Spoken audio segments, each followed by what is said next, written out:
You ask Tiger to solve. This deals with linear equations with one unknown. The final result is x equals -2. Let's solve it step by step. Simplify the expression. Expand the parentheses.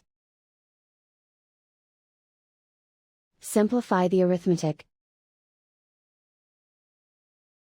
Multiply the coefficients. Group like terms. Simplify the arithmetic. Group all constants on the right side of the equation. Add 53 to both sides. Simplify the arithmetic.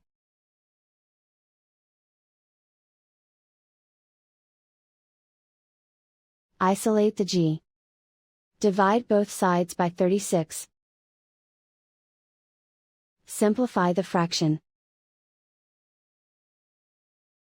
Find the greatest common factor of the numerator and denominator. Factor out and cancel the greatest common factor. And so the final result is x equals -2.